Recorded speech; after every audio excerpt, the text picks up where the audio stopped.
और एक 65 साल शख्स की मौत शेलिंग के दौरान हुई है। टेन मनकोट के अंदर 65 साल एक शहरी की मौत हुई है। इस वक्त हमारे पास जो मैसेज थोड़ी देर पहले पहुंचा है, शुमाली कश्मीर के बाद पुंछ के अंदर भी किसी तरह की राहत लॉकडाउन के बीच भी सरहद के नजदीक रिहाइश पजीर लोगों को नहीं मिली है। इसी खबर पर मजीद तफसीलात के लिए सैयद तजम्मुल के पास चलते हैं। सैयद, सबसे पहले ये बताइएगा कि सरहदी इलाकों के अंदर इस वक्त भी गोलाबारी की इतलात मौसूल हो रही है और उसके बाद लेफ्टिनेंट गवर्नर साहब की भी बात करेंगे। बिल्कुल, बहुत बहुत शुक्रिया आसिफ रशीद। श्रीनगर स्टूडियो से बराह रास्त आप सभी से मुखातिब हैं। हम जम्मू कश्मीर में आज क्या कुछ हाल रहा, इस पे मुकम्मल जायजा आप तक पहुंचाएंगे। लेकिन शुरुआत करते हैं अभी तक की सबसे अहम और ब्रेकिंग खबर के साथ। अब नौगाम सेक्टर के बाद जब टंगडार सेक्टर और उसके बाद अब कृष्णा घाटी सेक्टर में लगातार पाकिस्तान की तरफ से गोलाबारी चल रही है। सीज फायर का लगातार खिलाफ वर्जी का सिलसिला पाकिस्तान की तरफ से लगातार जारी है और आज सुबह और दोपहर तक जहां लगातार चौकी बल कुपवाड़ा और आसपास में मुतअद्दिद बार गोलीबारी की गई, जिसके बाद एक 40 शहर मकामी शहरी जो है वो जान बहक हुआ। इसके बाद एक खातून समेत मजीद 6 अपराध इसमें जख्मी हुए। बताया जाता है कि जुमगढ़ और आसपास के इलाकों में रिहाइश पजीर लोग जो है अब वो मकान मुंतकली के बारे में सोचते हैं। उन्होंने बारहा कहा कि जम्मू कश्मीर में हमने सरकारों को लगातार कहा कि सरहद के नजदीक जो लोग रह रहे हैं उनके लिए जेर जमीन बंकरों का इंतजाम किया जाए। उसके बाद या तो उन्हें दोबारा किसी दूसरी जगह मैदानी इलाकों में मुंतकिल किया जाए। टंगडार की इस खबर को लगातार हम ट्रैक कर रहे हैं और अभी तक जब हम आपसे बराह रास्त मुखातिब हैं, इस वक्त भी बीच बीच से वक्फे से गोलियों का तबादला जारी है, जबकि भारतीय फौज की तरफ से लगातार इस फायरिंग का मुंहतोड़, माकूल और मुनासिब जवाब दिया जा रहा है। कृष्णा घाटी सेक्टर पुलिस से मिली इत्तला के मुताबिक अभी 9:45 बजे के बाद पाकिस्तान की तरफ से सीज फायर का वायलेशन और खुला माहदे की खिलाफ वर्जी के बाद इस वक्त जो हालात हैं काफी दोनों अतराफ से गोलाबारी जारी है और मुल्क की अफवाज और बाकी जो सेना के नौजवान है लगातार इस गोलाबारी का माकूल मुनासिब जवाब देने में इस वक्त लगे हुए। लेकिन कृष्णा घाटी सेक्टर और उसके बाद नौगाम सेक्टर और कुपवाड़ा लालपोरा का ये जो एरिया है गुज़श्ता 3 महीने से लगातार गोलाबारी के बीचों बीच में ही गुजरा। इस एरिया के बारे में बताया जाता है कि कई एक बार एसडीएम एडीसी ने फॉरवर्ड ब्लॉक्स का भी दौरा किया। उसके बाद लोगों को यकीन दिलाया था कि उनके लिए कहीं ना कहीं मतबादिल और सुकून बख्शने वाली जगह फराहम की जाएगी, लेकिन अभी तक इस तरह का कोई भी मामला वज़ीर दफा की तरफ से नहीं लिया गया।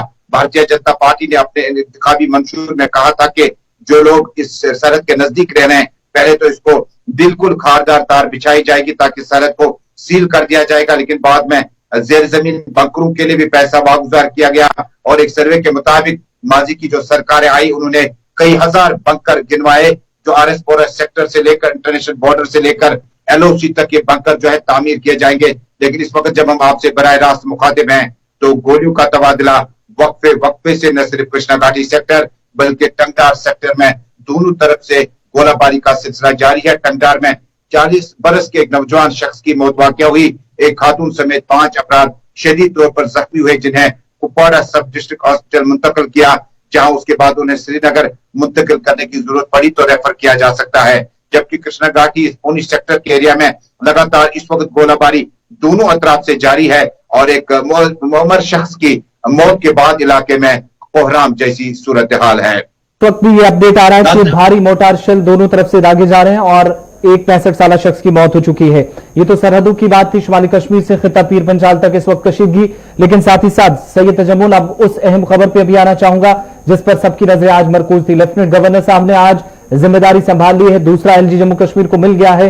दिन भर की सूरत हाल और इसके साथ साथ उन्होंने अफसरान के साथ मीटिंग भी की है। क्या कुछ मजीद तफसीलात हैं इस हवाले से? आसिफ रशीद, आज जब हम सुबह 12:30 बजे तक ये खबर ट्रैक कर रहे थे उसके बाद बिलाखिर इंतजार की घड़ियां खत्म हुई और बीती रात में जो बड़ी सियासी पहल चहल देखने को मिली थी उसके बाद इस सियासी अहम कदम को हमने राजभवन जाते पाया और राजभवन में तकरीब का आगाज हुआ। ठीक 12:30 बजे चीफ जस्टिस जम्मू कश्मीर गीता मित्तल ने तशरीफ लाया और गीता कुमारी मित्तल ने ओहदे और राजदारी का हलफ दिलाया और ओहदे और राजदारी के हलफ के दौरान नए गवर्नर सिन्हा ने अपनी मुख्तसर तकरीर में चंद अहम बातें की, लेकिन उसका जो है अप साउंड बाइट जो है वो आपको थोड़ी देर बाद सुनाते हैं। लेकिन क्या कुछ इस तकरीर में कौन लोग शरीक हुए थे उनके बारे में आपको बताऊं कि इस तकरीर में बड़ी तादाद में सियासी लीडरान मौजूद नहीं थे, लेकिन इसमें भारतीय जनता पार्टी के कई लीडरान जिनमें डॉक्टर निर्मल सिंह, कविंदर गुप्ता, रविंदर रैना समेत कई अहम शख्सियात मौजूद थी। जबकि भारतीय जनता पार्टी के जम्मू कश्मीर के अहम चेहरे सोफी यूसुफ जो कि नायब सदर हैं, वो भी इस तकरीब का हिस्सा बने रहे। ताहम अब की बार नजीर अहमद लावे मेंबर पार्लियामेंट राज्यसभा के अलावा कोई भी बड़ी सियासी जमात जो है इस तकरीब का हिस्सा नहीं बन सके और किसी भी बड़े लीडर को इस तकरीब में आज देखा नहीं गया। कई इबारात, कई मामला, कई इशारों की तरफ ये न सिर्फ दुनिया आपको ले जा रही है, बल्कि आपको जरूर एहसास हुआ होगा कि जम्मू कश्मीर में ऐसी तकरीबात में पहले बड़ी बड़ी सियासी शख्सियात मौजूद थी। क्या डॉक्टर अब्दुल्ला को दावतनामा मिला? नहीं मिला। उमर अब्दुल्ला को क्या मुलाकी होने का मौका मिला? नहीं मिला। महबूबा मुफ्ती का डिटेंशन नए लेफ्टिनेंट गवर्नर के आने के मौके पर खत्म किया गया? नहीं हुआ। गुलाम नबी आजाद, गुलाम अहमद मीर और इसके अलावा कमोबेश तमाम मेन स्ट्रीम जमातों के लीडरान शायद आज ये आस लगाए बैठे थे शायद जो दूरियां, जो बंदिश हैं और जो परेशानियां हैं वो शायद खत्म होंगी। एक सियासी शख्सियत के वारिद कश्मीर होने के साथ ही शायद इन्हें इस तकरीब में हिस्सा लेने के लिए बाज़ाब्ता तौर पर मदद किया जाएगा। थोड़े से आपको अप साउंड बाइट के बाद आपको बताऊंगा कि लेफ्टिनेंट गवर्नर सिन्हा ने क्या कुछ कहा जम्मू कश्मीर की सरजमीन पर आकर। सिर्फ चंद नामानिगारों को यहां तक रसाई थी जिसमें एएनआई और पीटीआई शामिल है, क्योंकि कोविड-19 के चलते यहाँ पर वीडियो जर्नलिस्ट, फोटो जर्नलिस्ट और रिपोर्टर्स, एडिटर्स की तादाद जम्मू कश्मीर में इतनी ज्यादा थी कि इसको कवर करने के लिए बहुत ज्यादा बेताब थे। लेकिन आखिरी फैसला आया कि जिस तरह से प्राइम मिनिस्टर लेवल के फंक्शन में एक या दो टेलीविजन चैनलों को या न्यूज एजेंसीज को अलाउ किया जाता। पहले आपको सुनाते हैं कि लेफ्टिनेंट गवर्नर ने अपनी जम्मू कश्मीर की सरजमीन पर जब अपनी बात रखी तो कहां से शुरुआत की, टूरिज्म से, मिलिटेंसी से या सियासत में एक दूसरे के साथ जुटने का जो राजदारी का हलफ कर दिया हुआ है।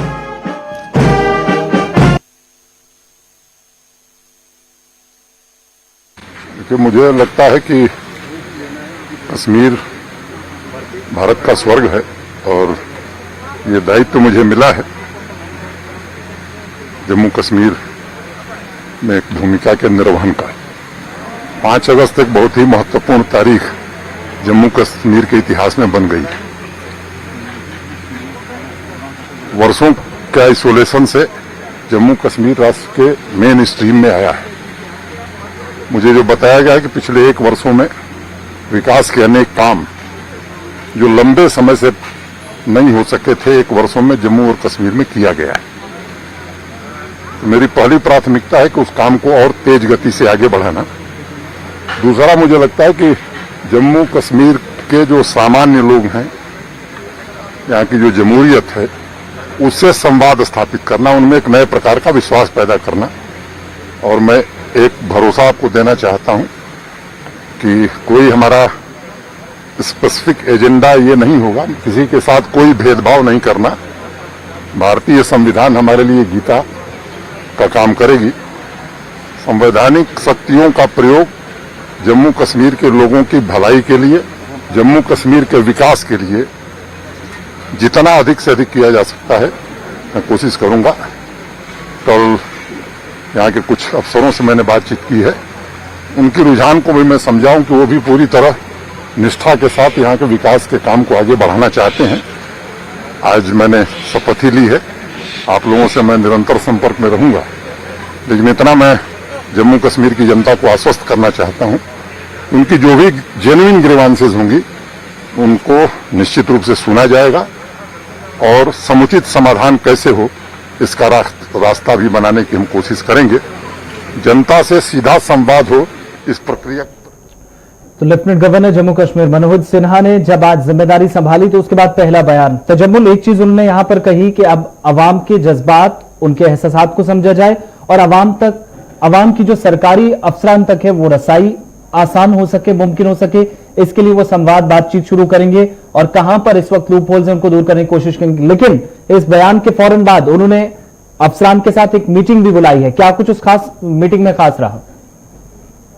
आसिफ रशीद, अमूमन ऐसा ही होता है कि जब राजभवन से आप ओहदे और राजदारी का हलफ लेते हैं उसके बाद आपको सचिवालय यानी सिविल सेक्रेटरीट श्रीनगर में चूंकि दरबार मुंह है, लिहाजा जम्मू कश्मीर पुलिस के जवानों ने और अफसरान ने वहां पर मौजूद रहकर खड़ा होकर गार्ड ऑफ ऑनर उन्हें पेश किया। उसके बाद उन्हें अपने ऑफिस की तरफ ले गए जहां पर उन्होंने प्रिंसिपल सेक्रेटरीज की एक अहम मीटिंग बुलाई, जिसके बाद उन्होंने अफसरान को जराये के हवाले से पता चला कि अफसरान पे जोर दिया कि वो जम्मू कश्मीर में आम लोगों के मसाइल, तरक्याती प्रोजेक्टों को मुकम्मल करने, मरकजी स्कीमों का फायदा उठाने और आम लोगों के बीच में जाकर उनके पास अब प्रिंसिपल सेक्रेटरीज हो सकता है कि गाँव देहात सैर करने के लिए नहीं बल्कि गाँव की ओर तरक्की के प्रोजेक्टों को लेकर अवामी दहलीज तक जाने का दूसरा सिलसिला शुरू किया जा सकता, जो उससे पहले साबिक गवर्नर सत्यपाल मलिक ने शुरू किया था। लेकिन सिर्फ चंद अहम मालूमात हमें अभी मिली है कि सत्यपाल मलिक के बाद जब जेसी मुर्मू यहाँ कुछ टाइम उन्होंने कयाम किया, उसके बाद इंतहाई अहम और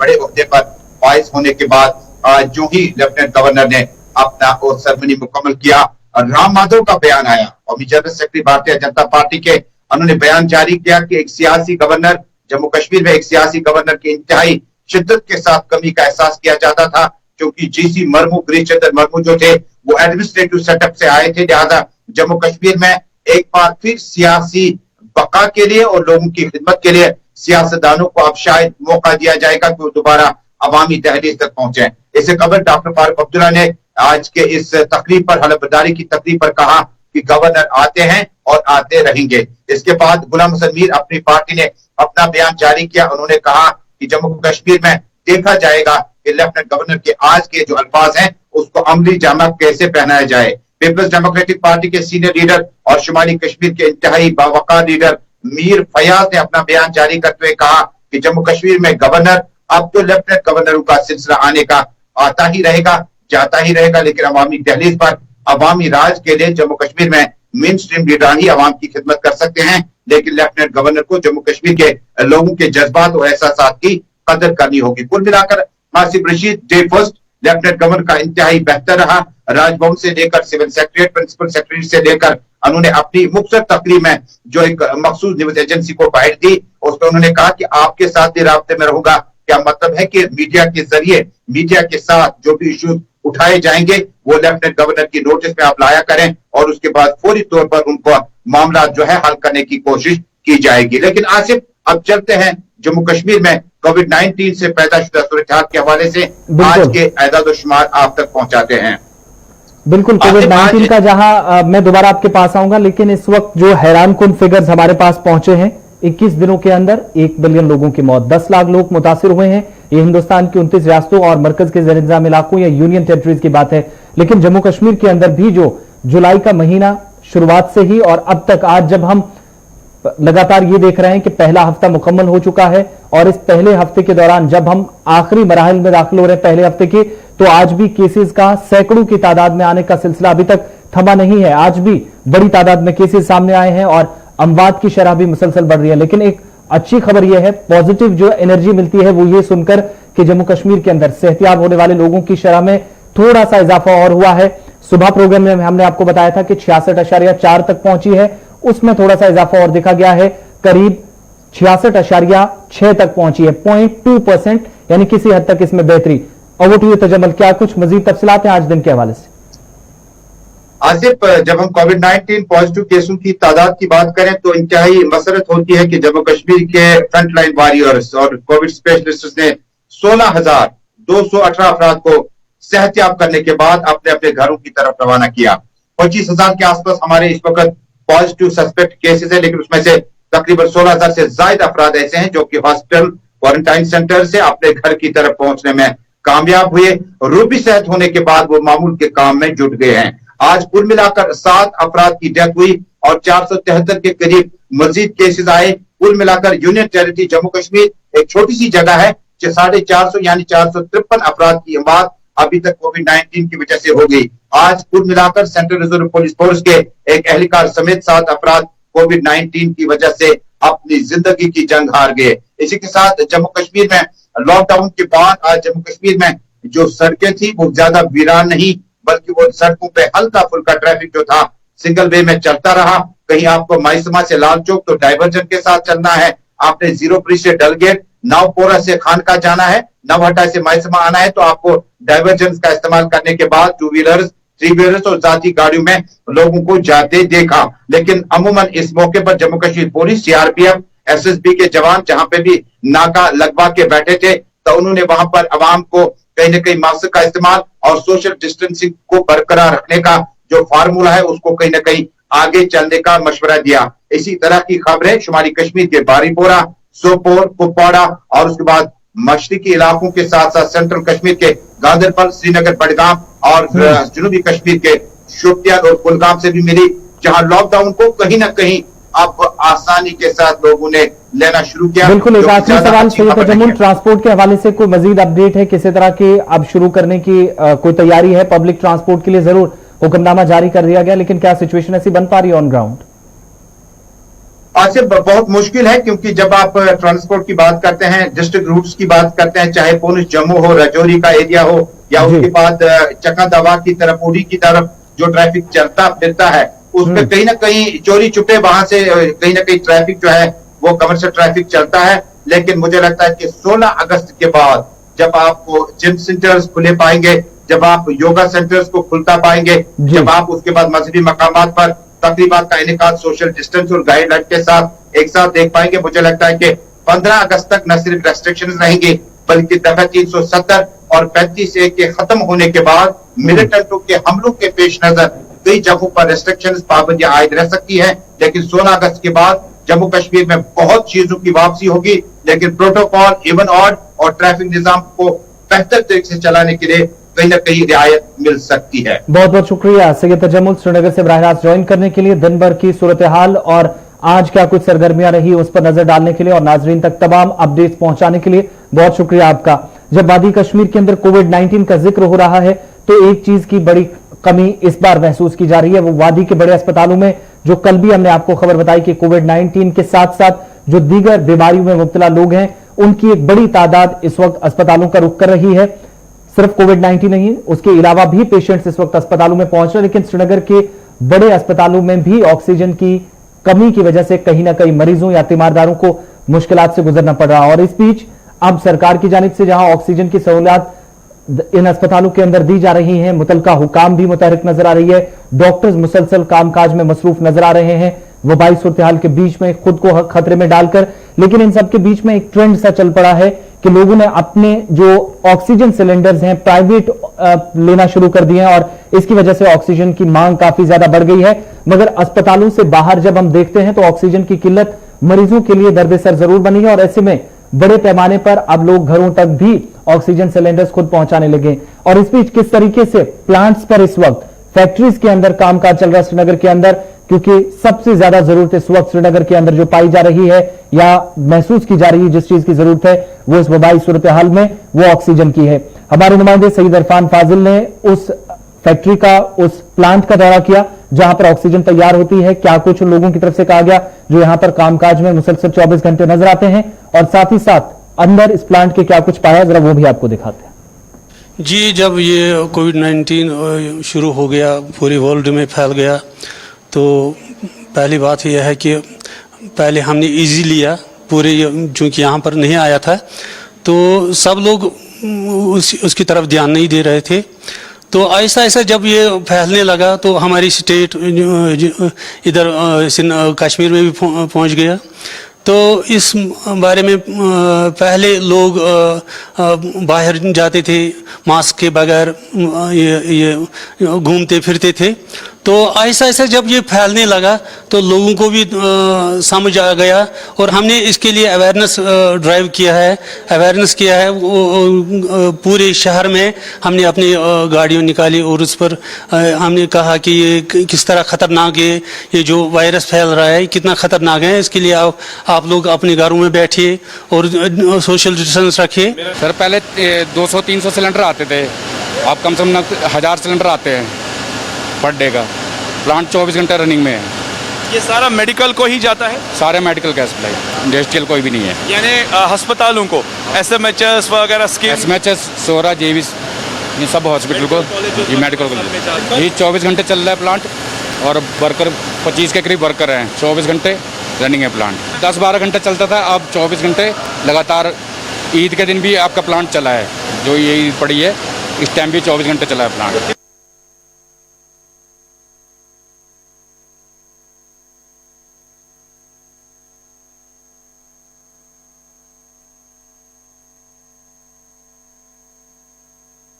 प्लांट के बारे में हम जानना चाहेंगे। इस वक्त कोविड-19 की परेशानी है, आप देख रहे हैं, मेरे कैमरा पर्सन आपको दिखा रहे हैं कि हम इस वक्त रंगरेट इंडस्ट्रियल सेक्टर में आए हैं, जहां पर ऑक्सीजन का एक प्लांट लगाया गया है JK गैसेस की तरफ से, और दिन में 1000 के करीब जो है सिलेंडर्स वो तैयार किए जा रहे हैं। मगर यहाँ पर सबसे बड़ी प्रॉब्लम है कर्टेलमेंट, यानी पावर को लेकर आप देख रहे हैं, ये प्रेशर से बनाया जाता है, यहाँ पे प्रेशर से बनाया जाता है, ये वो मशीनरी है, ये वो प्लांट है। और साथ ही साथ इनका मानना ये है कि पावर की दिक्कत है, पावर की कमी है। अगर पावर 24 घंटे रहेगा तो तकरीबन और 200 सिलेंडर दिन में तैयार हो सकते हैं। तो आपने देखा कि थोड़ा सा आगे चलेंगे, ये देखिए यहाँ पर ऑक्सीजन को बनाने के लिए जो मशीन्स लगाई गई है, वो आप देख सकते हैं कि पानी का इस्तेमाल हो रहा है, और साथ ही साथ किस तरीके से 24 घंटे दिन भर ये काम जारी है। अस्पतालों को लेकर बात करें, कहीं कहीं जगह पर ये भी शिकायतें हैं कि अस्पतालों में ऑक्सीजन सिलेंडर्स की किल्लत है, मगर अपनी तरीके से तो ये लोग दिन रात कर रहे हैं। साथ ही साथ ये भी हम कह सकते हैं कि कुछ NGOs है जो अपनी तरह से लोगों की मदद करने के लिए इस वक्त आगे आ रही हैं, और ख़ास तौर पे जिन्होंने कुछ कॉन्सेंट्रेटर्स भी तैयार किए हैं गरीब लोगों के लिए जो स्पेशली मोहताज होते हैं, जिनके पास पैसा नहीं होता है। और इस सिचुएशन को कंट्रोल करने के लिए खुसूसन ऑक्सीजन की काफ़ी ज़्यादा ज़रूरत पड़ती है। With video journalist Abid Qadir के साथ सईद इरफान फाजिल, गुलिस्तान न्यूज़। ये तो श्रीनगर की बात थी। अब आपको बारामूला भी लिए चलते हैं, जहां पर गैस एजेंसियों का काम बढ़ गया है, और इस बीच आलमी वबा के नतीजे में जारी लॉकडाउन की वजह से एजेंसियों के जो मालिकान हैं या इन एजेंसियों में कामकाज करने वाले लोग हैं, उनको मुश्किलात इसलिए भी पेश आ रही हैं क्योंकि ट्रांसपोर्ट की दमदस्तियाबी है, और इमरजेंसी सिचुएशन में अगर अस्पतालों में या लोगों के घरों तक ऑक्सीजन पहुंचानी हो, जो लोग खुद अपने सिलेंडर्स लेते हैं उन तक पहुंचना हो, इन हालात में उनके लिए मुश्किल हो जाता है। लॉकडाउन की वजह से पाबंदियां हैं और ट्रांसपोर्ट ना होना एक दूसरी परेशानी इन लोगों के लिए बन गई है।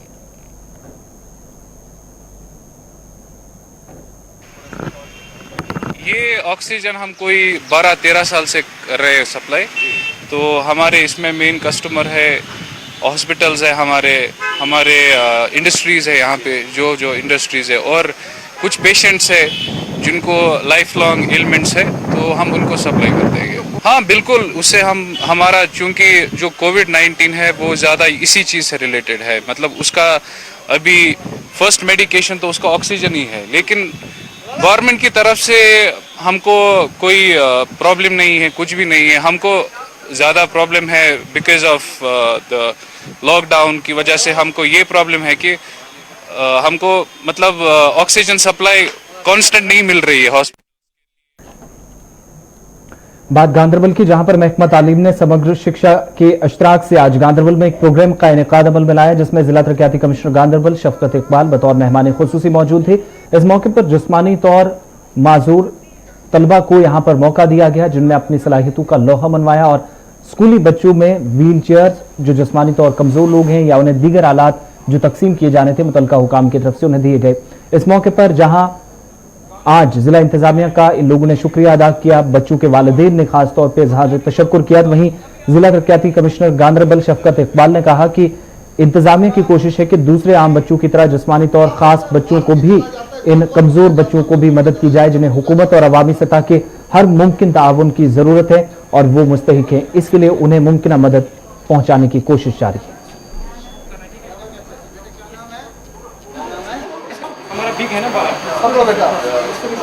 सठा शुक्रगुजार महकमा एजुकेशन खास कर district Ganderbal Soban CO Soban deputy CO Soban सारे ये महकम तक वक्तन फवक्तन कोर सान नौजवान बचन हर वक्त हर रंग मदद, खास कर आज तो कोर हतस 150 बचस वुस मदद ये जन यन हालतन मज पेश हमेशा रोज रोदान गरन मज वातान तालीम दिवान हमेशा गि प्रोग्राम रोजन जारी तक बचन ये स्कीम है ताकि ये जो हमारे स्पेशली डिसेबल बच्चे हैं ये भी सोसाइटी के पार्ट बने रहें, और इनको भी जो गवर्नमेंट की एवेन्यूज़ हैं, बाकी एवेन्यूज़ हैं, जो सोसाइटी में जो एवेन्यूज़ हैं, इनको वो मिल पाएँ।